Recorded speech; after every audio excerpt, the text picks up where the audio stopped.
여러분 안녕하십니까? 여러분은 지금 국민혁명당 천만당원 조직을 위한 실시간 가입 방송을 시청하고 계십니다. 여러분 어떠십니까? 여러분은 지금 국민혁명에 나서고 계시는 것입니다. 여러분 국민혁명은 세 가지 목표가 있습니다. 자유 대한민국을 지키고 뿐만 아니라 북한을 강제 점거하고 있는 김정은 정권을 무너뜨리고 북한 동포를 구출하며 대한민국을 미국과 더불어 세계 G2 나라로 만드는 그런 혁명입니다. 여러분 제일 첫 번째가 뭐겠습니까? 이승만과 건국정신과 박정희의 개발정신이 대한민국을 지금 현재 세계 7위의 무역대국으로 만들었습니다. 바로 그 정신을 계승하는 것입니다. 매주 수요일인가요? 네, 지난 목요일 하다 수요일로 바뀌었죠. 매주 수요일은 연세대학교 전 사역가 유석춘 교수를 모시고 한국 현대사의 쟁점들에 대해서 들어보는 시간입니다. 여러분 연세대학교 유석춘 교수님은 여러분 아시다시피 연세대학교 이성만 연구원 원장을 하셨고요.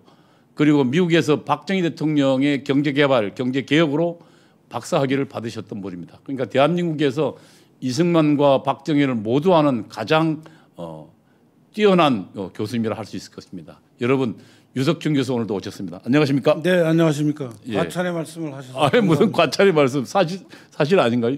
아이고 무슨 사실까지는 그냥 뭐 하여튼 예. 감사합니다. 예, 하여튼 그래도 우리 유석춘 교수께서 또 이승만 연구원장 계시면서 이승만 박사의 연구소의 발간 붐을 또 일으키셨잖아요. 네, 제가 연구원장 하면서 사실 책을 한 5년 제가 연구원장을 했는데 그 사이에 한 20-30권 냈던 것 같은데 제가 숫자를 정확히 세질 않아서 모르겠는데 1년에 책을 뭐 한 대여섯 편씩 냈습니다.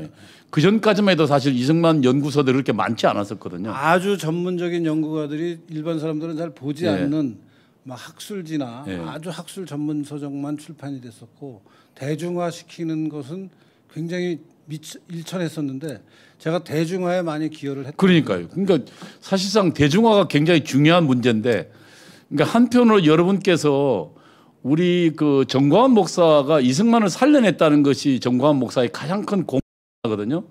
그리고 지금 그러니까 그 연구소나 그다음에 이승만 연구의 붐을 일으키고 대중을 동원했던 것은 유석춘 교수가 계십니다. 사실은 그래서 유석춘 교수가 저희 옆에 계시는 건 굉장한 큰 힘이다. 아이고, 그렇게 과찬의 말씀 감사합니다. 예. 오늘은 좀 어떤 이야기를 준비해 오셨습니까? 네, 오늘은 그 최근에 있었던 일이 이승만 대통령이 돌아가신 날이 7월 19일입니다. 얼마 안 됐죠. 근데 그 7월 19일이 이제 방역 단계가 상향 조정이 되는 게 예정이 돼 있었어요. 그래서 이승만 건국 대통령 기념사업회라는 민간 단체가 있습니다. 지금 사실 그 단체는 민간 단체가 아니라 국가의 어떤 권위를 뒤에 갖고 있는 단체라야지 정상적인. 그렇지. 대한민국이 나라가 세워지는데 결정적인 역할을 한 대통령을 기념하는데 그렇지. 이게 완전히 그냥 민간의 사사로운 단체로 지금 전락을 해 있는데 이 민간의 사사로운 단체가 그래도 대통령 돌아가신 날하고 탄생하신 날 두 날을 그 기념하는 행사를 합니다. 그래서 원래는 이제 이화장에서 사실은 그 현충원 같은 데서 제대로 해야 되는데 여러 가지 여건이 허락을 안 하니까 이화장이라고 이승만 대통령이 그 하야하고 나서 잠시 계시던 그 이화장, 그리고 거기가 이화장이 이제 조각 건국할 때 초대 내각을 조각하던 곳이기도 해요. 그래서 그런 이제 유래가 있는 그 이화장에 이승만 대통령의 양아들 네 분이 지금 살고 계십니다. 그래서 그 장소에서 기념사업회 주최로 이승만 대통령 서거 50주년 행사를 했어요. 그래서 그 행사가 일반에 잘 알려지지 않았는데 저는 좀 주목할 만한 현상 몇 가지가 발견이 돼서 그것도 좀 설명을 드리고 또 이제 이승만 대통령을 추모하면은 공과를 어떻게 평가할 것이냐는 문제가 당연히 이제 나와서 그 문제도 좀 말씀을 드리고 그렇게 준비를 했습니다. 예. 그 제가 준비한 자료 좀 첫 페이지 좀 보여주시죠. 네. 저기 제가 자료에 썼다시피 이승만 대통령은 1875년에 태어나서 1965년 7월 19일 날 돌아가셨습니다. 돌아가신 건 아시다시피 하와이에서 외롭게 돌아가셨죠. 박정희 대통령 집권 시기였습니다. 그래서 돌아가신 날이 7월 19일이라 7월 19일 날이 되면은 이제 서거 몇 주년 행사를 하는데 올해는 이화장에서 사단법인 이승만 건국 대통령 기념사업회 신철식 회장의 그 주도로 이제 그 사실은 저게 대통령이 주관해야 되는 거 아니에요? 대통령이 해야죠. 당연히 국가 행사가 돼요. 그러니까 현충원에서 네, 현충원이 해야 되고. 정말 진짜 이게 지금 광주 묘역에는 지금 막 여야 대통령회가 막 난리를 치고 쫓아다니고 그러니까 있잖아요. 김대중한테는 김대중 노무현 묘소에도 난리를 그러니까. 치고 찾아가고 있죠. 그런데 지금 이 행사는 있었는지 없었는지도 잘 모르는 식으로 야, 정말. 치러지고 있는데 하여튼 그래도 주목할 만한 게 몇 가지 발견이 돼서 제가 예, 좀 설명을 드리겠습니다. 그 아까 보여준 그 자료 계속 좀 보여주죠. 예. 저 신철식 회장이라는 분이 누군지를 우선 좀 아셔야 될 것 같은데 신철식 회장은 신현악 총리, 박정희 대통령 때 명총리로 이름을 날렸고 이승만 대통령 때도 그 경제 전문 관료로 굉장히 그렇죠. 활동을 많이 하신 분이죠. 그분의 아드님입니다. 제 나이랑 거의 또래가 한 살 위인가 저랑 동갑인가 그렇습니다. 그러니까 말하자면 50년대 중반생이고 그 고시를 해서 공무원 생활을 오래 하다가 이제 은퇴를 했고 지금은 저 이승만 대통령 건국기념사업회 회장을 하고 있고 저분의 주도하에 지금 이제 기념사업회 이사진이 구성이 돼서 이런저런 활동을 하는데 뭐 정부가 지원도 안 하고 국가가 지원도 안 하고 민간에서는 후원금도 잘 안 들어오고 하니까 굉장히 활동이 어렵습니다. 어려운데 올해 행사는 이제 그 뉴데일리가 보도한 거를 보면은 송기성 정동 제일교회 목사의 추모 기도로 시작된 추도식에는 이 정동 제일교회 목사님 송기성 목사님이 이 추모 기도를 주도하신 이유는 이승만 대통령이 정동 제일교회에 다니셨어요. 출석하셨죠. 예. 그러니까 이승만 대통령이 이제 기독교 신자가 돼서 그 기독교 신자가 되기 전에도 기독교에 대한 호기심을 가졌을 때 정동 제일교회에 이제 출입을 했거든요. 저희가 감리교죠. 감리교입니다. 예, 예. 지금 저 서울시 의회가 있는 그 정동 그 예, 예. 뒤쪽에 있죠. 바로 뒤에 있어. 예, 예. 그 교회에 이제 그 굉장히 그러니까 이승만 대통령하고는 의미가 관계가 깊은 의미가 있는 그 교회 목사님의 이제 추모 기도로 시작해서 이인수 박사 내외. 이인수 박사는 아시다시피 이승만 대통령의 양아들. 양아들. 예. 그리고 이제 신철식 기념사업 회장. 그다음에 이제 부회장에 나경원 정치인이 들어가 있어요. 오. 물론 현역 국회의원은 지금 아니지만 그래도 상당히 정치적으로 비중이 있는 나경원 이제 전 의원이 지금 부회장이 들어가 있고 부회장으로 들어가 있어서 저게 상당히 중요한 변화라고 저는 생각을 하고 또 이인호 전 러시아 대사 이인호 러시아 대사는 MBC 이사장을 하신 분이잖아요. 박근혜 그렇죠. 대통령 때. 예. 그러니까 우리나라 문화적인 어떤 지적인 그 KBS 이사장. 예. KBS인가요? 예, MBC는 저 고영주 이사장. 고영주 이사장이시고 그렇구나. KBS 이사장. 그래서 이인호 이사장 오셨고 이인호 이사장은 이번에 미국 가서 문재인 대통령의 그 북한 문제에 대한 잘못된 것을 아주 세게 지적을 해서 언론의 주목을 많이 받았죠. 예, 지금 거기에 연설돼 있는데 그 뭡니까 그 정광화 목사도 연설했는데 네. 그 인권위원회 네. 예, 거기 가서 연설했죠. 네. 예. 증언했죠 이인호에서. 지금 뭐 그 나경원 그 부회장님 나온 영상 잠깐 이게 이제 추모식 행사에 나경원 부회장이 인사말하는 사진입니다. 예. 다시 그 빨간 게 아니라 제가 준비한 PPT로 가면요. 그 다음에 이제 주목할 만한 일이 국민의힘의 국회의원 6명인가요? 김승수, 배준영, 신원식, 정경희, 최승재, 서정숙 하나, 둘, 셋, 넷, 다섯, 6명이 현역 국회의원이 참여한 거예요. 현역 국회는 그동안 참여 안 했죠. 또. 안 했죠. 예. 제가 이승만 대통령 관련 이제 일을 몇 년 동안 꽤 오랫동안 챙기면서 현역 국회의원들 정말 그림자도 찾기가 어려웠는데 지금 왔어요. 그리고 이제 김승수 저 양반은 대구 북구의 지역구를 갖고 있고 배준영은 인천 중구 동구. 배준영 의원은 제가 알기로 배준영 선대가 이승만 대통령과 관련이 많아요. 아 그렇군요. 인천이니까. 인천에서 무슨 그 이승만 대통령 때 그 하여튼 해운 쪽에 뭐 관련된 일이 좀 있었던 걸로 알고 있고. 그 부자잖아요. 지금 그 여의도에 상당한 건물도- 재력가로 알고 있습니다. 예. 그다음에 신원식 의원은 다 아시다시피 이제 군 출신이고 군 출신, 장군 출신이고 정경희 의원은 그 역사 문제 전문가로 이제 비례대표로 들어간 분이고 최승재 저분은 소상공인을 대표하는 소상공인 연합회 회장이었어요. 대표로 비례의원이 됐고 서정숙은 약국 그러니까 약사 출신으로 이제 여자면서 의료 전문가이면서 여성으로 들어가서 국회의원이 지금 6명. 그다음에 이제 여명 서울시 의원이 이제 현역 여성이죠. 젊은 여성. 또 갔고 그다음에는 이제 그러고 나서는 이제 조원진 우리 공화당 대표, 김문수 전 경기지사, 권영애 전 국방부 장관 등이 참석했는데 이런 정도의 그 참석 인원이면은 저는 장족의 발전을 한 거다. 아 이게 지금 왜냐하면 현역 국회의원, 현역 정치인이 그동안은 아예 얼씬도 안 했습니다. 제가 기념행사를 할 때만 해도 기념행사가 굉장히 중요한 역할을 할 때만 해도 근데 지금은 그래도 뭐 꽤 그 영향력 있는 분들이 나왔고 그 다음 화면을 하나 보여주세요. 그러니까 저들이 온다는 것은 그러니까 그만큼 이승만 관심을 받고 있다는 얘기죠. 그 이화장 다음 페이지 좀 보여주시죠. 요 그림이 이제 그 행사가 진행되는 이화장의 전경입니다. 이화장이란 곳은 뭐 아시는 분들은 잘 아시겠습니다만 지금 낙산 아래 그 서울 옛날에 서울대학교 물리대 캠퍼스가 있던 그 사이에 있는 동네가 이제 이화동이죠. 그 이화동에 있는 한옥 이승만 대통령이 기거했던 곳에 야, 그 건국 대통령의 기념식을 저런 하얀 천막 사이에 이승만 대통령 동상이 그러니까 저런 쫄망한 곳에 정말 그러니까 이게 개인 소유의 토지에 있는 동상이라서 철거를 지금 안 당하고 있는 거예요.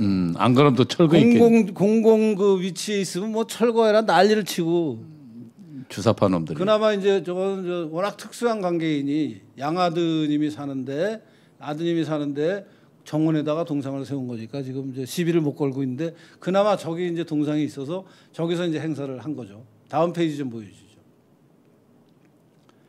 이게 이제 참석자들 몇 명이고 가운데 뭐 저 신철식 회장하고 이승만 그 이인수 박사 내외분 뭐 이렇게 쭉 신철식 회장이 덩치가 크네요. 저 소나무 사이로 이승만 대통령 동상이 보이는 게 굉장히 그래도 좀 사진을 신경 써서 잘 찍은 것 같습니다. 그러네요. 다음 페이지 좀 보여주시죠. 전 이 사진이 굉장히 중요하다고 생각하는데요. 우선 국민의힘 당대표가 보냈어요. 이게 좀 그래도 정신을 차렸다는 얘기예요. 아 그래? 아니 그동안은 국민의힘 당대표, 뭐 자유한국당 당대표, 뭐 좀 한나라당부터 당대표 누구도 저런 적이 없었어요. 아 그래요? 그러니까 당대표 이름에 저 하환이 왔다는 것은 그나마 좀 나아지고 있다. 그다음에 이제 원내대표 김기현 이게 이제 뭐 좀 당의 투톱안들인데 그 옆에 보면요 더 재밌는 게 더불어민주당 대표 송영길이 보냈어요. 글쎄 그러네. 저것도 사실은 언론이 주목해야 될 일이었어요. 그러니까 처음 있는 일이죠. 제가 보기엔 처음 있는 일이에요. 그러니까. 그러니까 송영길이라는 지금 더불어민주당 집권당의 이승만과 박정희를 항상 폄훼하던 그 세력의 우두머리가 이승만 대통령 서거일 날 저거를 화환을 보내서 세 번째 자리를 차지하고 있어요 지금. 사실은 저게 당연함에도 불구하고 당연한 거고 진작에 저렇게 됐어야 되고 앞으로는 저게 국가 행사로 바뀌어야 되는 건데 우선 과거랑 비교하면 많은 진전이 있었다라는 말씀을 저걸 감사한 것 자체가 참 서글픈 현실입니다. 그러니까 이제 저게 그나마 발전이다 진전이다라고 얘기하는 것 자체가 서글픈 현실인데 사실은 제대로 되려면 우리 정광훈 목사님 같은 분들 이승만 대통령의 건국 정신으로 지금 당을 만들고 나라를 바꾸겠다고 생각하는 분들 이런 분들이 당연히 저기 모셔서 이제 한 말씀 하시고 해야 되는데 저런 여러 가지 그 하여튼 상황이 있었고 저 상황을 통해서 이제 우리가 지금 이승만 대통령을 그럼 어떻게 평가할 것이냐 하는 문제를 다시 한번 생각해 봐야 그러니까 저희 이야기는 그만큼 이승만 대통령에 대한 평가들이 여론이 좋아지고 있다는 거죠. 옛날이랑 비교해서 옛날에 아직도 모자라지만 그래도 옛날이랑 비교하면은 무슨 뭐 이승만 대통령이 뭐 런승만이다 하는 비판도 있잖아요 지금. 근데 그런 거에 비하면 그나마 조금씩 좋아지고 있다. 이 좋아지고 있는 그 배경에는 결국 뭐 저도 그렇고 우리 이동호 원장도 그렇고 저희 같은 보수 우파 시민사회가 열심히 또 당까지 만들어서 이승만의 건국정신, 박정희 대통령의 발전 정신 이런 것이 중요하다는 얘기를 수없이 외쳤기 때문에 저렇게 변화가 조금씩 있는 거라고 저는 생각합니다. 예, 그 김예수도님 그 사죄에 화음 보냈다고 정신탈에도 단정 지을 수는 없어요. 거기는 저도 동의하는데 그나마 안 보낸 것보다는 낫다는 얘기. 아 물론이 김예수도님 뭐 저 화한 하나에 우리가 뭐 저 사람이 이제 개과천선했더라고 평가할 일은 아니지만 그래도 안 보냈을 때보다는 좀 낮은 거 아니냐는 생각을 할 수 있다는 거죠. 예. 물론입니다. 물론이죠. 그래서 지금 건국된 지 지금 거의 80년이 다 돼 가잖아요. 그렇죠. 이 나라를 세운 이승만 건국 대통령을 우리가 어떻게 평가해야 되느냐 지금 시점에서 하는 문제가 요새 사실은 이제 계속해서 논란이 되고 있고 또 보다 적극적인 평가를 해야 된다라고 하는데 이승만 대통령 연구를 선도한 분이 있습니다. 유영익 교수라고요. 지금은 이제 은퇴하셨는데 과거 국사편찬위원회 위원장 하셨잖아요. 국사편찬위원회 위원장도 하셨고 어디죠? 춘천에 있는 한림대 네. 사학과 교수를 오래 하시다가 연세대학교 교수도 하시고 또 연세대 교수를 정년하고 나서는 한동대 석좌 교수도 하시고 그래서 이승만 대통령에 아무도 관심을 기울이지 않을 때 외롭게 이승만 대통령에 관한 연구를 축적을 하셔가지고 그 축적된 결과가 이제 대중화가 될 수 있는 어떤 초석을 놓은 분이죠. 그래서 굉장히 중요한 이제 그 역할을 하셨는데 그분이 지금으로부터 약 9년 전인가요? 2012년 2월 9일 날 이승만 포럼이라는 그 뉴데일리를 만든 임복일 회장이 이제 중심이 되고 거기 김효선이라는 여성분이 이제 주도를 해서 이승만 대통령 재평가를 위한 포럼을 했는데 지금부터 9년 전에 2012년 2월 9일 날 이승만 대통령의 업적이라는 논문을 발표합니다. 네, 저도 저 논문 본 것 같습니다. 그래서 그 논문에 유영익 교수가 7가지 지적한 그 이승만 대통령에 대한 긍정적인 평가를 우선 제가 한번 살펴보겠습니다. 네, 잠깐만요. 우리 유경주님께서 슈퍼챗을 쏘아주셨는데 고맙습니다. 아이고, 예, 유경주님. 예. 예, 우리에게 가장 중요한 건 슈퍼챗보다도요. 여러분이 지금 몇 명 그 국민혁명당에 가입했다고 가입시켰다는 그런 댓글 올려주시면 정말 고맙겠습니다. 예, 감사합니다. 예, 교수님 계속해 주시죠. 네, 아유, 예, 유경주님 저도 감사드립니다. 네, 이승만 대통령에 대한 평가를 하면은 뭐 당연히 자유민주주의 원칙으로 대한민국을 세운 분으로 그래서 우리가 건국의 아버지라는 평가를 할 수 있는 거죠.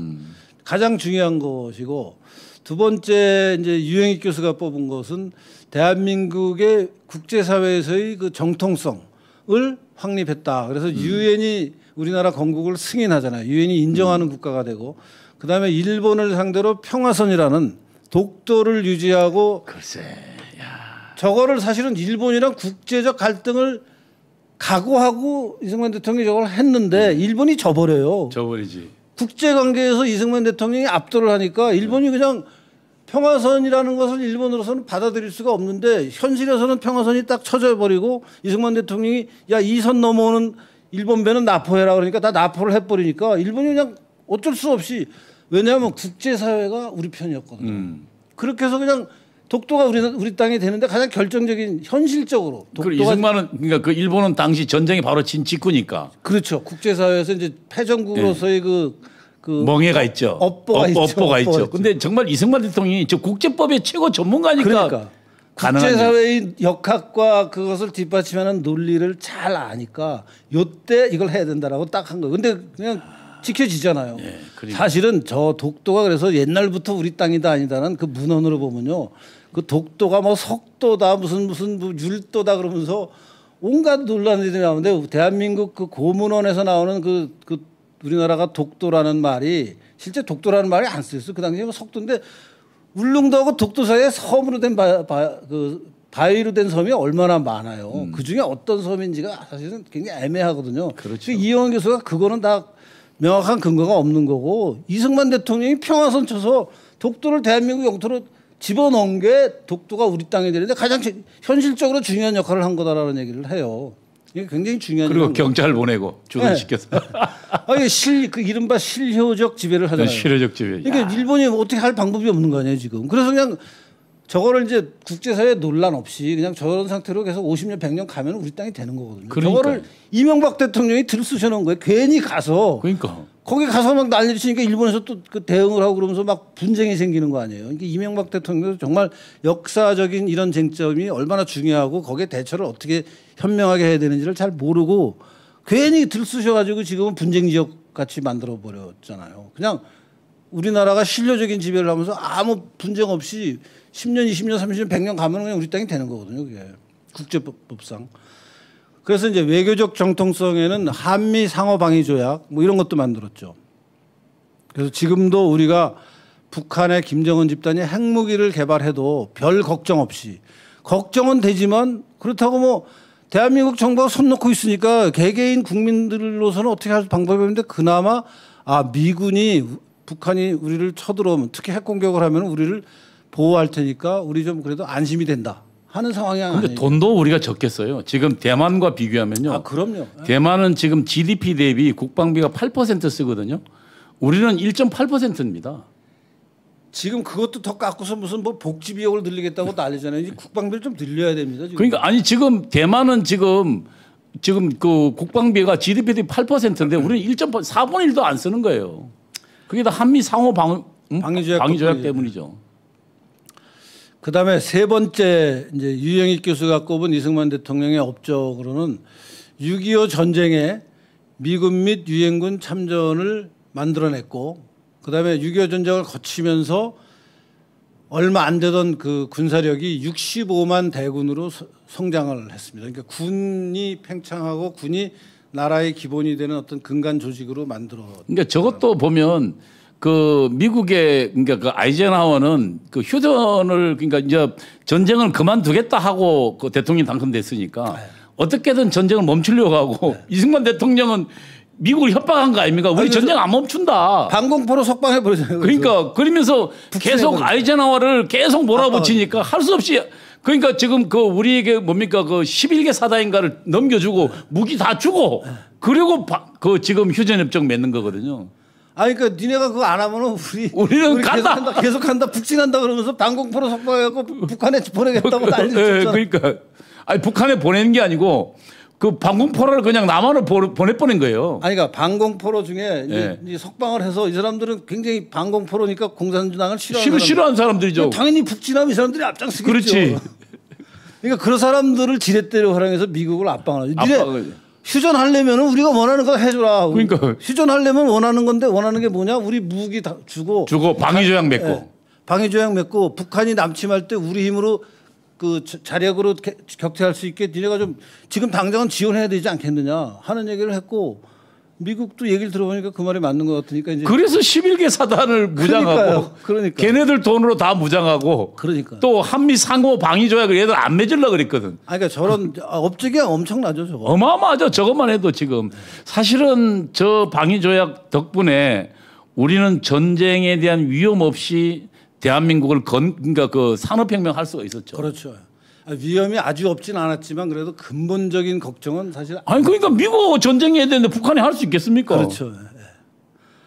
그다음에 네 번째 좀 그 PPT 그 페이지 계속 좀 보여주시죠. 네 번째로는 농지 개혁을 해서 자작농을 육성하고 원조 경제로 전후 복구를 이뤘다라는 건데 뭐 아시다시피 농지 개혁이 자작농 그러니까 대토지를 많이 가진 그 지주들 땅을 유상으로 그렇지만 헐값으로 국가가 사들여서 그렇죠. 그것을 헐값으로 또 그 농사를 직접 짓는 사람들한테 팔아서 맞으면 유상몰수 유상분배를 해서 자본주의적 시장 경제를 유지하면서 농지 개혁을 성공시켰어. 그러니까 소출의 30%를 5년 내면 그 땅값이 되는 거예요. 그렇지.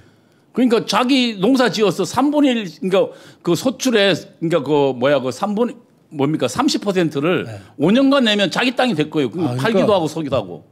우리 이동 원장님 수치에 굉장히 강하시네요. 아니 저 농지 개혁에 굉장히 그거 있으니까. 근데 북한은 매년 30%를 다 받았어요. 지금도 받을 거예요. 네. 그리고 땅은 자기 국가 거야, 국가 거. 그러니까 국가 거고 자기는 팔 권리가 없어요. 그러니까 뭐 아무것도 못 하고 그냥 세금 마찬가지로 내는 그러니까 6.25 전쟁 당시에 그 농민들이 그랬다는 게 뭐 이런 게 다 있노. 뭐 하여튼 사회주의가 되면은 공산주의가 되면 뭐 농민들한테 땅을 준다고 했는데 알고 보니까 주는 것은 경작권만 네. 줬고 세금 낼 권리만 줬고 똑같이 나달까지 다 세서 30%를 가져가는데 일제 때보다 더 했다는 거야. 할 권리는 없고. 그러니까 근데 대신 지주들은 증권을 줬거든요. 근데 아시지만 전쟁이 벌어지니까. 그 남쪽에서 한 거 집가진 그러니까요. 그거 완전 휴지 조각. 휴지 조각 돼 버렸어요.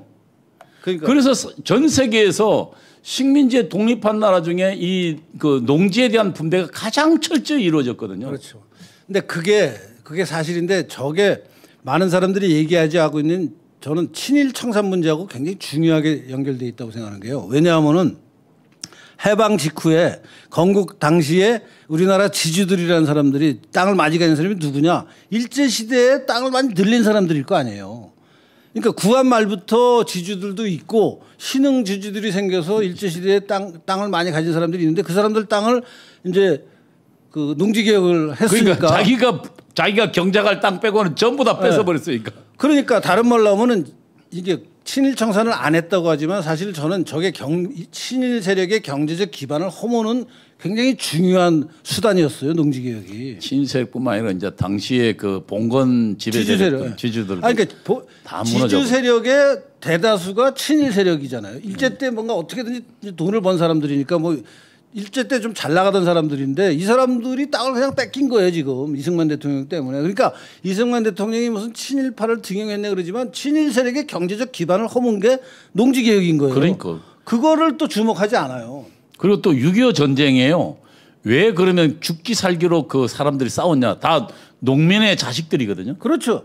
그러니까 농지 개혁을 급하게 6.25 전쟁 직전까지 다 마무리를 해요. 이승만 대통령이 어떻게 하든지 하루라도 빨리 농지 개혁을 해야 된다 그러면서 뭐 난리를 쳐가지고 국회에서는 법을 안 통과시키느니 많이 요새같이 티격태격하고 있는데 행정명령으로 막 나가거든요. 막 나가요. 그래서 6.25 직전에 농지를 줘요. 그 농민들한테. 다 예, 거의 대부분. 그걸 받았는데 6.25 전쟁이 나서 북한이 내서 이제 다시 야 니네 농지 뭐 남한 정부가 준 거는 소용없고 우리가 다시 통제할 거야 하니까 농민들이 이게 무슨 소리야. 우리가 그러면 지켜야지 내 땅을 이러면서 그러니까요. 목숨 걸고 싸운 거죠. 그러니까 농지개혁이야말로 굉장히 중요하고 농지개혁이라는 게 이 새로 생긴 국가가 저 행정을 밀고 나가서 완성시킬 수 있는 게 굉장히 어려운 겁니다. 그러니까 다른 나라 못 하잖아요. 왜냐하면 농지개혁을 하려면 우선 토지를 누가 갖고 그 토지에서는 소출이 얼마고 그걸 누가 뭡니까 소작을 하는지를 다 아는 그 기록이 정비가 돼 있어야 돼요. 그리고 또 하나는 그 토지를 갖고 있는 사람들이 대부분 다 힘센 권력자들이잖아요. 그렇죠. 네. 그들의 저항이 만만치 그렇죠. 않죠. 그러니까 그런 저항을 다 물리치면서 농지개혁을 했는데 그게 언제 했냐? 그게 농지개혁이 50년 5월인가 마무리가 되니까 건국하자마자부터 만 2년 동안 열심히 하거든요. 그 만 2년 동안에 보세요. 막 좌익들이 대한민국 부정하는 저항, 그 빨치산 뭐 이런 게 엄청나게 여순 반란 사건 막 이런 게 막 생겼죠. 거기다가 또 친일 무슨 뭡니까 청산한다 그러면서 막 막 이광수 이런 사람들 막 감옥에다가 반민특위 하면서 난리를 쳤죠. 농지개혁 해야죠. 이승만 대통령으로서는 정말 몸이 10개라도 모자라는 그 안에 남노당 계속 그러니까 남노당 난리 치죠. 이거를 다 동시에 지금 해결을 해야 되는 게 이승만 대통령이었어요. 초인적인 거예요. 근데 그 이승만 대통령이 친일 청산 제대로 못했다고 지금 그러고 있는데 하여튼 말도 안 되는 얘기고 그다음에 6.25 전쟁하고 나서 완전히 폐허가 됐는데 그 우리가 자체적으로 그 폐허가 된 경제를 먹여 살리려면 너무 힘드니까 미국으로부터 많이 받아내잖아요. 원조 경제를. 뭐 미국이 그때는 유럽에도 퍼줄 때고 마샬 플랜이라고 해서 아시아에도 퍼줄 때고 하는데 그거를 그래도 많이 받아내서 우리나라 사람들이 미군 부대에서 흘러나오는 깡통이라도 따먹으면서 좀 버틴 거 아니에요. 그런 것도 굉장히 대단한 업적이라고 평가를 하고 있고 다음 페이지 좀 가주실래요? 네. 저 5번의 교육에 대한 투자도 굉장히 중요합니다. 우선 대한민국에서 6년제 의무교육이 일제 때 이제 도입됐다가 일본이 패망하고 이제 이승만 대통령이 그걸 다시 시작했고 의무교육을 문맹을 퇴치해서 맞으면 글자를 아예 못 읽는 사람이 초반에는 막 50% 60% 80%입니다. 그걸 나중에 1945년도에 남 놓고 기억자 모는 사람 약 80% 78%. 그 정도였는데 그걸 20%로 끌어들여요. 그런데 그리고 이승만 대통령이 이제 하야하던 그해 저희가 영국의 대학 진학률을 능가합니다. 그러니까. 그러니까 남 놓고 기억자 몰라가지고는 산업혁명 못하잖아요. 기계 어떻게 다룹니까? 그러니까. 그러니까 그런 어떤 교육 인프라 이거에 대한 투자가 엄청났고 또 아주 그 교육의 하이엔드 높은 그 고급 인력은 해외 유학을 보냈어요. 글쎄 말입니다. 그래서 경제 개발에 필요한 전문가, 과학 기술 발전에 필요한 전문가를 육성해서 이분들이 다 박정희 때 그때 원자력 전문가도 원자력 전문가 야, 파견하고 참. 그 사람들이 박정희 대통령 때 다 활용이 돼서 그러니까요. 우리나라 경제 발전의 밑거름이 되거든요. 그러니까요. 야, 참 그다음에 이승만 대통령 없었으면 어쩔 뻔했냐는 생각이 들어요. 국군 장교를 다 미국 군사학교에 보내서 교육을 재교육을 저 때 합니다. 이미. 예. 그러니까 그 당시 국군이라는 그 이제 국군의 그 부라는 게 일제 때 뭐 학도병이나 일제 때 저 만주군과 만주군. 아니면 일제 때 특별 지원병으로 하여튼 일제 때 군에서 장교면 장교, 사병이면 사병의 하위직으로 근무하던 사람이 전쟁이 나서 북한 공산 집단이 쳐들어오니까 대한민국을 지키는 세력으로 변신을 하면서 이분들이 이제 엄청난 그 역할을 해갖고 미국과 연합 작전 하니까 네. 능력이 늘어나죠. 우리나라를 지키고 이제 미국과 연합 작전을 하는데 언어 소통이 잘 안 되고 하니까 이제 이승만 대통령이 야 쟤네들 군사학교에 다 보내라 미국에. 그래서 박정희 대통령도 그래서 군사학교 갔다 오고 그러니까요. 온갖 사람이 다 갔다 옵니다 그때. 그러니까 엄청난 그 교육에 대한 투자를 하는 거죠. 그래서 당시에 그 박 대통령의 5.16 전에 이미 군대 집단이 우리나라 최선진 집단이었어요. 네. 예. 그러니까 이제 군사혁명이 일어나는 그 배경에는 군의 어떤 그 선도적인 역할, 그 사회의 제3세계 국가를 끌고 가는 가장 최고 전문가 집단화된 어떤 그 위상이 있었던 거죠.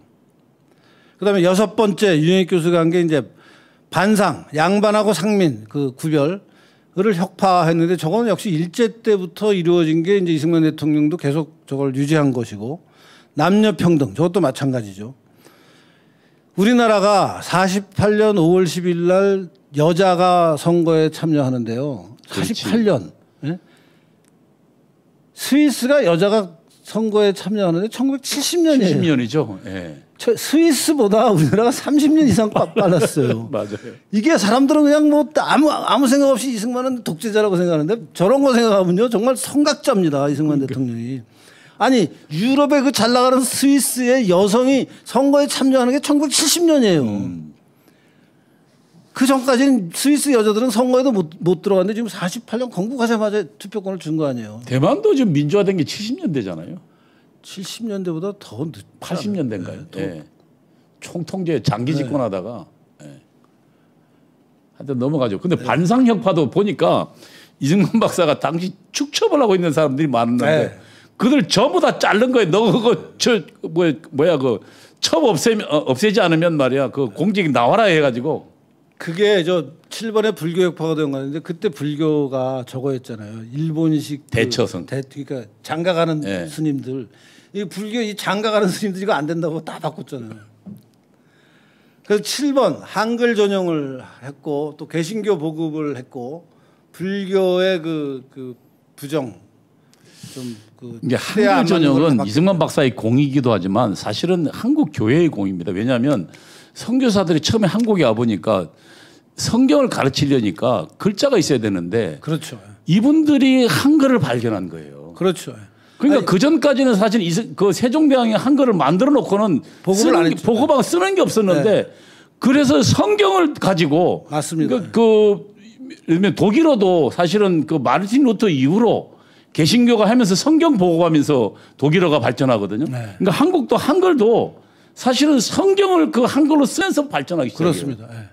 그러니까 일제 때의 기독교의 역할을 이어받은 거죠. 그렇죠. 이승만 대통령이. 그러니까 반성혁파는 일제가 한 거예요, 그냥. 일제가 한 거라도 좋은 거는 받아들이고 이래야지 정말 나라가 발전하는 거. 일제가 한 거 무조건 그러면 반상을 다시 만들어야 된다는 얘기. 일제가 혁파했으니까. 그러니까 과거 정권이 과거 시대가 뭔가를 했는데 그중에 잘된 것은 이어받아야지 다음 단계의 발전이 있는 건데 그런 면에서는 이승만 대통령은 그게 일본 것이냐 아닌 것이냐가 중요한 게 아니라 그게 옳은 것이냐 틀린 것이냐 좋은 것이냐 나쁜 것이냐의 기준으로 이제 구별을 다 해서 받아들인 거죠. 예, 지금 이 원인영 님께서 얼마나 힘드셨을까요? 정광훈 목사님도 이승만 대통령처럼 얼마나 힘드시겠습니까? 귀하신 분들 때문에 대한민국이 다시 세워질 것을 사실은 아까 유석준 교수 굉장히 중요한 말씀했지만 이승만 박사가 저 모든 저 7가지 그 대한민국 건국의 초석을 놓은 거는요. 그냥 평상시에 한 게 아닙니다. 예? 전쟁이 있었고요. 그 와중에 또 뭡니까? 빨치산들 그 빨치산들이 지속적으로 그리고 남노당이 전국적으로 스트라이크를 이런 그리고 또 남노당들이 그 일제를 이용해 가지고 친일파 청사람들 대한민국을 온통 분열로 일으키던 그 시기에 맞습니다. 그리고 지식인들이 또 그 뭡니까 전북 공산주의 넘어가던 시기에 그렇습니다. 예. 우리 국민들 남 놓고 기억자도 못 오는 시기에 그렇습니다. 그러니까 당시 뭐 민주주의가 뭔지를 알겠습니까? 그분들 데리고 저 일을 다 한 거니까. 그러니까 이게 입체적으로 생각해야 되는 게 이승만 대통령이 친일 청산만 뭐 한 5년 동안 하고 또 뭐 무슨 뭐 남노당하고 싸우는 거 한 5년 하고 이렇게 하는 게 아니에요. 뭐 역사라는 게 그냥 한꺼번에 모든 일이 터집니다. 한꺼번에 터지면 그 한꺼번에 대처해야 되는데 그 한꺼번에 대처하는 것은 1948년 건국하고 1950년 6.25 전쟁 나기까지 딱 2년이에요. 2년에 온갖 일이 다 벌어지는 겁니다. 그렇죠. 그 온갖 일이 다 벌어지는 거에 이승만 대통령이 선택한 거 하나하나를 살펴보면 정말 올바른 당신 미국도 국무부가 엉뚱한 그러니까. 짓거리 하고 있었잖아요. 그 간첩들. 예, 그러니까 그 합작했던 나라는 전부 공산화됐어요. 네. 그러니까 미 국무부 방침에 정면으로 거절하면서 우리는 합작 못한다 공산주의자랑. 네. 그러면서 대한민국을 결국 건설해내는 게 그 정말 한 사람에서 저런 어마어마한 일을 할 수 있다는 게 대단한 건데. 예, 지금 생각해 보면 저는 그래서 이승만 공부하면서 나중에 울었어요. 아니 지금 사실은 정치라는 게 얼마나 복합적인 거냐면 지금 문재인 대통령 경우를 봐도 방역을 제대로 해요. 하여튼 코로나에 대처는 해야 될 거 아니에요 지금. 거기다가 소상공인들 지금 다 문 닫고 죽고 그것도 대처해야 되잖아요. 그다음에 또 뭐 원자력 발전 이거 뭐 폐쇄하고 싶어 한다며. 그러면 그것도 폐쇄해야 될 거 아니에요. 이런 걸 다 동시에 해야 되는 게 정치라는 게. 근데 뭐 하나 제대로 하는 게 하나도 없잖아 지금. 그러니까 그런 거 이제 잘못 뽑아놓으니까 지금 그러니까. 우리가 해야 될 일도 지금 어마어마하게 많아요. 이승만 대통령 그 당시에 해야 될 일 중에 전부 제대로 한 거예요. 전부 제대로. 나라가 세계적으로 가장 뭔가 덜 떨어진 나라였는데 그 와중에 초석을 놓는다니까 국민들은 아무것도 모르고 얼마나 외롭고 힘들었을까 그런 생각이 좀 많이 해봤습니다. 그래서 이영익 교수의 전체적인 그 저 발표에서의 얘기는 이승만 대통령을 전체적으로 보면 자기는 07과삼이다. 0이 7이고 과가 잘못이 셋이다라는 정도로 이제 어정쩡한 평가를 하시더라고요. 물론 저 때만 해도 이승만 대통령은 과가 100%고 공은 없다라는 게 이제 세간에서 막 아니, 지금부터 10년 전이니까. 10년 전이니까 저렇게 평가를 하시면서 이영익 교수가 이제 이승만 대통령의 공이 많지만 과도 이런 게 있다라고 이제 나열을 한 게 있어요. 그거 한번 살펴보겠습니다. 다음 페이지 좀 봐주실까요? 예. 네. 유영익 교수가 지적한 이승만의 잘못은 이제 보면 여기 9가지를 거론을 했는데요. 친일파 처리 부실, 6.25 직후 수도 탈출하면서 잘못된 방송, 이른바 런승만이다. 세 번째, 예고 없는 한강 인도교 폭파. 네 번째, 거창 양민 학살. 다섯 번째, 국민방위군 사건. 여섯 번째, 4.4 오입 개헌. 일곱 번째, 3.15 부정선거. 여덟 번째, 정경유착으로 인한 부정부패. 아홉 번째, 반공을 명분으로 한 조봉암 및 진보당 탄압. 이 이제 9가지가 이런 과도 있지만 전체적으로는 공이 7이다. 그러면서 아까 그 얘기한 여러 가지를 얘기를 했는데 저는 유영익 교수의 이런 평가보다 더 이승만 대통령 편에서 지금 평가를 해야 된다고 생각하는 게 왜냐하면은 지금 유영익 교수가 말씀하신 이 9가지가 한편으로 어떻게 보면 이승만 대통령의 잘못이라고 볼 수 있지만 더 적극적으로 해석하면요. 친일파 처리 부실이 왜 됐느냐. 남노당이 난리를 치고 그러니까 있는 거예요. 국가를 전복하려고 하니까. 국가를 뒤집어 엎고 대한민국을 전복하려고 그러는데 그 전복하는 거에 명분으로 친일 청산을 내세우면서 하루는 이광수 불렀다. 그다음은 최남선 불렀다. 그다음에는 박광식이 불렀다. 이거를 6개월 동안 난리를 치고 있는 게 지금 전쟁이 나기 2년 그러니까 48년 8월에 건국해서 1950년 6월에 전쟁이 나니까 그 2년 사이에 벌어진 일이에요. 그 2년 사이에 그러면 친일파 정리한다고 그 사람들 난리를 치면서. 그러니까 저들은 전쟁을 준비하고 있었잖아요. 그러니까요. 한편으로는 전쟁을 준비하고 남노당은 남노당대로 북에서 내려오기만 하면 여기 그러니까 남쪽 인민 대한민국을 흐트러 놓고 환영할 거다라고 난리치고 있는데. 그러니까 공산주의부터 지키는 게 훨씬 급했어요. 그러니까 저런 친일파 처리가 부실한 것도 입체적으로 들어보면 부실할 수밖에 없는 거예요. 이승만 대통령이 친일을 한 게 아니고 그러니까요. 친일파 처리가 부실할 수밖에 없었고 친일파라도 국가 건설이 필요하면 써야 된다라는 판단이 더 정확했던 거죠. 그리고 북한은 친일파 청산한 적도 없잖아요. 아니, 그러니까 지난번에 한번 얘기했지만 지난번 이야기했지만 북한은 뭐 자기 동생 자체가 뭐야 그 만주의 그 뭡니까 헌병의 앞잡이였는데. 헌병의 통역관이었잖아요. 예. 김영주. 두 번째 6.25 직후 수도 탈출하면서 잘못된 방송을 했다. 그런데 이것도요. 제가 제 영상에서 자세히 설명하고 지난번에 한번 말씀도 드렸는데 아니 6.25 전쟁이 났어요. 우리가 벌린 것도 아니고 북한이 기습 남침을 해서 우리는 당했어요. 기습 남침도 이승만 대통령은 야 미군 지금 건국한 이 나라에서 미군을 빼면 북한이 내려올지도 모르겠는데 니네 철군하면 안 된다 그러는데 미군이 굳이 철군을 했어요. 6.25 직전에. 철군하면 안 된다고 주장했는데 철군을 굳이 했는데 그다음에 이제 스탈린하고 모택동의 지령을 받은 김일성이 쳐들어왔어요. 그러면 우리가 그걸 예측하고 있어야 돼요. 당하는 거지. 어쩔 수 없이 이제 기습 남침을 당했어요. 그래갖고 전력이 약세가 돼서 이제 대통령이 그러면 우리는 탱크 하나도 없었잖아요. 탱크가 무슨 뭐 하여튼 아무것도 없는 맨손이었는데 그러니까 탱크를 잡는 포도 별로 없었으니까. 아무것도 없는 그 상황에서 북한은 소련으로부터 군사 지원 받아가지고 이제 온갖 걸로 무장하라고 막 기습 남침에 전면전이 벌어졌는데 그럼 이승만 대통령이 서울에 남아서 저게 포로가 되거나 저게 사살당하거나 대한민국 망해야죠 그러면. 그러면 대한민국 망하라는 얘기지 지금 수도를 탈출 하지 말라는 얘기 도대체 그러니까요. 그러니까 적하고 싸우다가 상황이 안 좋으면 최종 책임자는 피해야죠. 당연히 피해야죠. 피할 때 잘못된 방송이 나가게 된 이유도 자세히 설명을 드렸지만 기본은 이렇습니다.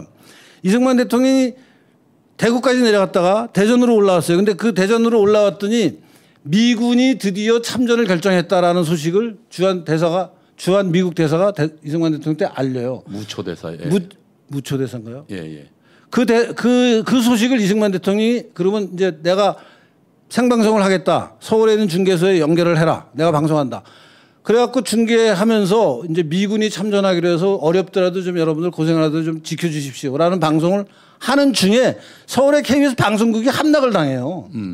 그래서 그 테이프 걸어놓은 게 그냥 그대로 계속 돌고 있는 거예요. 그러니까 전쟁의 상황이 그렇게 진행되고 있는데 그걸 이승만 대통령 잘못이라고 그러면 안 되죠. 아니, 저거는 지금 이승만을 모욕하려는 거예요. 그러니까 유영익 교수가 지적한 이승만의 과라는 게 사실은 과가 아니에요. 모욕하는 거죠. 저거 그 좌파들 논리 그대로 받아들인 거예요. 예고 없는 한강 인도계 폭파도 아니 그럼 예고하고 가면 무슨 뭐 북한군이 그러면 몇 월 며칠 날 인도계가 폭파하니까 그럼 딴 데로 우회하면 되겠네. 알고 가면 뭐 그러면 예고를 어떻게 해요, 그걸 전쟁통에. 지금 문재인 대통령이 무슨 청해 부대가 전염병에 감염이 됐는데 어딘지 지금 알려달라 그러니까 군사 작전이라 비밀을 알려줄 수 없다 그러잖아요. 지금 청해 무슨 예. 배입니까? 그 배가 어디 기착을 해서 보급품 받다가 아마 감염이 된 모양인데 그것도 지금 비밀이라고 하면서 안 가르쳐 주는데 지금 6.25 전쟁이 나서 한강복이 폭파해야 그러니까 어쩔 수 없이 후퇴하면서 폭파해야 되는데 그걸 예고를 하고 폭발을 하라는 얘기예요. 도대체 무슨 얘기인지 모르겠어요. 인도계 폭파하지 말고 그럼 북한 탱크가 한강을 그냥 그대로 넘어오게 놔둬야 된다는 얘기인지 난 이해가 안 돼요. 저 지적이 이승만 대통령이 잘못했다고 하는 게. 한꺼번에 쫙 정리를 하시죠. 거창 양민 학살도 아니 빨치산이 무슨 빨치산이라고 여기다 써붙이고 다닙니까? 그렇지. 빨치산인지 아닌지 알아야 될 거 아니에요. 그걸 뭐 거짓말을 하도 해야 되니까. 그리고 공산당은 또 항상 그 양민들 속에 숨어 있어요. 그러니까요. 국민방위군 사건도 아마 이승만 대통령이 지시한 게 아니고 이승만 대통령은 저런 일 하지 말라 그러는데 밑에서 해먹은 사람이 있는 거예요. 뭐 어떻게 하겠어요. 지금도 문재인 대통령 밑에서 해먹는 사람이 있을 거 아니에요. 아니 그러니까 권력이 있으면 권력 밑에서 해먹는 사람들 많아요. 네. 원래. 그러니까 특별히 이승만 대통령이 거기에 연루가 돼서 자기 책임이 있으면 몰라도 이승만 대통령이 해먹은 게 아니면은 대통령 책임으로까지 가면 안 되는 거죠. 4.4 오입 개헌이니 무슨 뭐 부산 정치 파동이 3.15 부정선거 저거는 뭐 이승만 박사 한 것도 아니에요. 왜냐하면 이승만 박사는 이미 저때 대통령에 당선돼 있었잖아요. 그러니까 3.15 부정선거도 그러니까 본인은 이제 무투표 당선이죠. 당선돼 있었잖아요. 그런데 이제 부통령 선거에 이제 부정선거를 기획했는데 이승만 대통령이 지시한 건 물론 아니에요. 예. 그러니까 대통령으로서 뭐 도덕적 총괄적 책임을 져야 된다라는 주장까지는 저는 동의하지만 저거를 이승만 대통령이 직접 마치 지시한 것처럼 지금 해석하면 안 되죠. 정경유착으로 인한 부정부패 저것도 뭐 없는 시절이 있습니까? 정경유착이 국가 발전에 기여도 많이 했어요. 부정부패가 있으면 안 되는 거지. 그다음에 반공을 명분한 조봉암 진보당 탄압 저것도 그 당시에 그러면은 조봉암이 양명산인가 하는 사람으로서 북한 돈을 받은 거 아니에요. 근데 그거를 그때는 지금 그럼 당연히 반공이 중요하니까 탄압을 했죠. 근데 이제 북한하고 협력했는데 그럼 당연히 잡아야지. 지금 와서 보니까 그게 뭐 무슨 뭐 강압에 의한 뭐 조사기 때문에 뭐 이제 뭐 증거 능력이 없다 이렇게 해서 저게 무죄가 됐는데 하여튼 그러니까 지금 유영희 교수가 지적한 이승만의 과라는 것도 사실 더 적극적으로 이승만 쪽에서 해석을 하면 과가 거의 없어요. 그 이것만 좀 다시 좀 한번 좀 자세히 좀 하는 게 낫지 않을까요, 교수님? 방송을? 예. 아니 이걸 사실은 제가 책을 하나 쓰려고 그래요. 그러니까 왜냐하면 책을 좀 쓰기 전에 왜냐하면 이승만 대통령에 대한 여러 가지 부정적인 내용들을 한번 저희가 다시 할 필요가 있을 것 같아요. 왜냐하면 지금 우리 국민들은 이승만의 우선 첫 번째 공도 잘 모르고 아까 아마 이승만 지금 7가지 공 말고도 훨씬 큰 공이 있잖아요. 많죠. 뭐. 아니 반공하고 공산주의하고 공산주의로부터 대한민국을 지킨 거잖아요. 가장 중요한 겁니다. 그게. 전 세계 지식계가 공산주의 위험성을 모르고 있을 때입니다. 그때 이미 공산당 당부당에서 공산당의 위험성을 명확하게 직시하고 있었고 그렇죠. 그다음 미국 국무부 자체도 지금 공산당의 첩자들이 활동하던 그 공간에서 반공을 명확하게 했습니다. 그리고 그 1945년부터 48년 건국 때까지 얼마나 그리고 건국 후 전쟁까지 얼마나 공산당들의 그 파업 스트라이크가 이루어졌습니까? 그 와중에 공산당으로부터 자유민주주의를 지키고 만들어낸 그 공만 하더라도요. 다른 모든 과는 다 덮고도 남을. 그렇습니다. 예, 사실 그게 제일 중요하고 그것을 그것을 깎아내리는 평가는 잘못된 평가예요. 그게 가장 중요한 겁니다. 근데 이제 보세요. 이승만을 공격하는 가장 대표적인 그 김삼웅이라는 사람이 쓴 책이 있어요. 그 예. 영상 한번 화면 하나 올려줄래요? 예. 저 김삼웅이 쓴 독부 이승만 평전이라는 책이 있는데 저기 보면 이승만이 저렇게 12가지 잘못을 했다고 이제 저거는 좌파들이 이승만 공격하는 건데 분단 책임을 이승만 보고 지르는 거예요. 아니 스탈린하고 김일성이 져야지 왜 그걸 이승만이 져야 돼요? 그러니까 저게 그 이미 그 1945년 9월 20일인가요? 그 런던 삼상회담이 마치자 거기서 그 소련이 그 뭡니까 그 북한 그러니까 그 만주를 요구하고 그 다음에 일본의 공동 참여를 요구하거든요. 그 다음에 지중해 일부를 함양할 걸 요구한다고. 근데 그걸 미국이 이제 박아요. 그러자 그게 회담이 결렬되자 곧바로 그 스탈린이 그 38선 이북에 단독 정부를 지시하라고 하라고 지시가 나와요. 그게 9월 20일자입니다. 그게 동구에서 했던 거를 똑같이 하는 거예요. 똑같은 거죠. 소련 모스크바에서 동구라파에다가 체코니 뭐 슬로바키아니 헝가리니 이런 나라들 공산화시킬 때 했던 전략을 그대로 북한에 그러니까 45년 이미 9월 20일자가 스탈린 그러니까. 지시 문건이 이미 그 우리가 다시 기려야 되고 요번 그래도 그 서거 50주년 행사는 과거랑 비교하면은 그나마 제대로 된 좀 행사의 모습을 갖춘 게 그래도 우리 편이라고 볼 수 있는 제1야당 뭐 마음에는 안 듭니다. 지금 이준석 대표나 국민의힘당의 전반적으로 정치적인 위상을 보면은 좀 부족한 게 많아서 막 좀 더 세게 우리가 정신을 차리게 해야 된다는 발언을 하고 국민혁명당 같은 당이 좀 뒤에서 감시를 하고 조져돼야 되는데 그럼에도 불구하고 당대표가 화환을 보냈다 하는 것은 나는 큰 진전이라고 봐요. 왜냐하면 워낙 그런 일이 없었거든요. 예. 그러니까 사실은 그동안 이승만 연구원장 하시면서 이 일을 하다 보니까 거기에 그러니까 한이 맺힌 게 한이 있으시고 맺혔죠. 아니 그러니까 뭐 아니 화 하나에 그렇게 감옥하시다니. 아니, 좌파 대통령이 보내는 거는 바라지도 않아요. 그러니까 좌파 대통령 아래 야당이라 그러면은 그럼 이승만 박정희 때 와서 그래도 얼굴한테 비치고 좀 두 분한테 고맙다는 얘기를 해야 될 거 아니에요. 하여간 요번에 그래도 화인을 보고 내가 좀 안심이 되더라고요. 예, 여러분 어떻게 보셨습니까? 지금 이승만 박사의 서거 56주기였나요? 예, 돌아가신 지요. 7월 19일 날 돌아가셨군요. 그래서 16일 날 이화장이 있었던 그 행사를 가지고 유석춘 교수께서 이승만 박사의 7가지 공에 대해서 이야기하시는데 저는 7가지 공보다 가장 중요한 반공으로 대한민국을 건국해서 그렇게 건국했기 때문에 자유민주주의가 반공이거든요. 공산주의와 자유민주주의 어떻게 갑니까? 아니 우리 PD님 마지막 페이지 그 PPT 마지막 페이지 좀 화면에 띄워주면서 끝을 내야 될 것 같은데요. 아 그래요? 네. 네. 저 얘기 이거 말씀하실 계속. 네. 공산주의 침략으로부터 자유민주주의 지켜낸 이승만 역할을 적극적으로 인식하지 않았다. 네. 그러니까 08과이 공구 과일. 예, 공구 과일이네요. 공구 과일. 예. 사람이 과 정도는 다 있잖아요. 뭐 아이고, 다윗도 과도 있고, 예. 네. 성경에 나왔던 모든 아브라함도 과가 다 있는데 모세도 과가 있고요. 예. 그런 면에서 보면 정말 이 대한민국의 이 조그만 나라에 이승만 같은 사람을 준비해 준 하나님께 뭐 유석춘 교수 표현하면 하늘이죠. 저는 하나님께 감사할 수밖에 없지 않나라는 생각을 해봅니다. 다시 다음 시간에는요, 뭐 이승만 박사의 그 좌파들의 공격 논리에 대해서 한번 유석춘 교수께서 일일이 하나 좀 근거를 가지고 1시간 갖고 모자랄 거예요. 예, 그러니까 몇 차례 걸쳐 한번 설명을 좀 해주시면 해보겠습니다. 고맙겠습니다. 여러분 오늘 그 유석춘 교수께서 이승만 대통령의 공에 대해서 설명해 주시면 다음번에는 이승만 대통령의 좌파들의 공격에 대한 그 반박에 대해서도 한번 같이 공부하겠습니다. 예, 오늘 여기까지였습니다. 나와주셔서 고맙습니다. 고맙습니다. 예.